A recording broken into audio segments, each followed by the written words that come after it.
જામનગરમાં સિંધી સમાજ દ્વારા દાયકાઓથી દર વર્ષે દશેરાના દિવસે શહેરના પ્રદર્શન મેદાનમાં રાવણ દહનનો કાર્યક્રમ યોજવામાં આવે છે। રાવણ દહનના કાર્યક્રમ પહેલા સિંધી સમાજ દ્વારા શહેરના નાનકપુરી વિસ્તારથી ભવ્ય રામસવારી યોજવામાં આવે છે। આ રામસવારીમાં જુદા જુદા કલાકારો દ્વારા રામાયણના જુદા જુદા પાત્રોની વેશભૂષા ધારણ કરવામાં આવે છે। આ વર્ષે પણ સિંધી સમાજ દ્વારા આ રાવણ દહનના કાર્યક્રમની હાલમાં તૈયારીઓ ચાલી રહી છે। રાવણ, મેઘનાદ અને કુંભકર્ણના પૂતળાઓ બનાવવામાં આવી રહ્યા છે અને દહનના કાર્યક્રમ માટે આ પૂતળાઓમાં સામાન્ય પ્રકારના ફટાકડાઓ ભરવામાં આવી રહ્યા છે।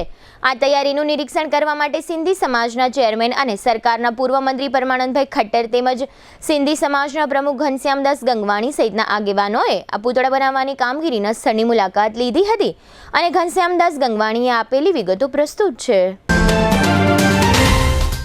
લગ્ન પ્રસંગની સંપૂર્ણ ખરીદી માટે જામનગરમાં number 1 brand lovely wedding mall. અહીં રેગ્યુલર કાર્ડ કંકોત્રી ઉપરાંત હેવી કંકોત્રી, ડ્રાય ફ્રૂટ કંકોત્રી, મંદિર થીમ કંકોત્રીની વિશાળ શ્રેણી અને આપના બજેટમાં કસ્ટમાઇઝ કંકોત્રી મળી રહેશે તેમજ એક્સક્લુઝિવ વેવાઈ કંકોત્રી ઉપલબ્ધ। ઈ આમંત્રણ કંકોત્રીમાં પણ ન કલ્પી શકાય તેવી ડિઝાઇનો જોવા મળશે। વરરાજા માટે મનગમતી ડિઝાઇનમાં શૂટ શેરવાની ઇન્ડો વેસ્ટર્ન તદ્દન નવા બનાવી rent, sell and buy back એમ 3 ઓપ્શનમાં મળશે। લગ્ન પ્રસંગ તથા બિઝનેસના પ્રમોશન માટે સેલિબ્રિટીને આપના વતી આમંત્રિત કરી રૂબરૂ બોલાવી આપીશું તેમજ મહેમાનોને આમંત્રિત કરવા સેલિબ્રિટીના સ્વમુખે ઓડિયો વિડિયો મેસેજ તૈયાર કરી આપવામાં આવશે।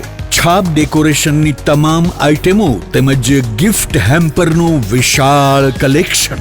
આ દિવાળી કે લગ્ન પ્રસંગે તમારા સ્ટાફ, મિત્રો, વેપારીઓ અને સગા સંબંધીઓને આપો એક યાદગાર gift hamper.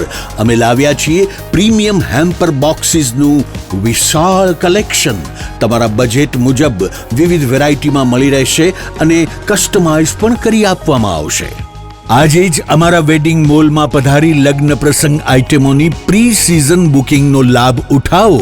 Lovely wedding mall, Kant plaza, Manek centre સામે, અંબર ટોકીઝ રોડ, જામનગર।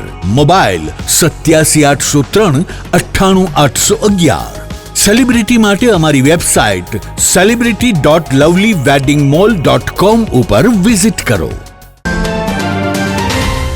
આજે રાવણ દહનનો કાર્યક્રમ છે એ 7 દાયકાથી વધારે સમયથી અમારો સિંધી સમાજ કરતું આવ્યું છે અને એમાં અમારા હેતુ તો ધાર્મિક હેતુ તો ખરું જ, પણ સાથે સાથે અમારી હિન્દુ સંસ્કૃતિનો પણ પ્રચાર થાય અને અમારા બાળકોને, અમારા કુટુંબના નાના સભ્યોને પણ ખબર પડે, નવી જનરેશનને ખ્યાલ આવે કે રામાયણ શું હતું। અને અમે જે રામ સવારી કાઢીએ છીએ એમાં રામાયણમાં બધા જે ઇમ્પોર્ટન્ટ મહત્ત્વના પાત્રો હતા એ પાત્રોના એ જ વેશભૂષામાં અમે લગભગ 20 ગાડીઓ સાથે રાખીને એના બધા પરાક્રમોનું સાંકેતિક દર્શન કરાવીએ છીએ લોકોને કે ખ્યાલ આવે કે ધાર્મિક સંસ્કૃતિ શું છે। પછી રાવણ, મેઘનાદ અને આપણા કુંભકર્ણ 3ના પૂતળા બનાવીએ છીએ। રાવણની હાઇટ 35 ફૂટની છે અને બાકીના જે 2 પૂતળા છે એની હાઇટ 30 ફૂટની છે અને આમાં અમે કાંઈ પણ પોલ્યુશન થાય એવી કોઈ વસ્તુ વાપરતા નથી। જે પોલ્યુશન વગરની વસ્તુઓ છે, લાકડું, કપડું ને એ બધું અમે વાપરીએ છીએ અને આમાં વિસ્ફોટક એવી કોઈ વસ્તુ પણ નથી હોતી કે જેનાથી પોલ્યુશન થાય।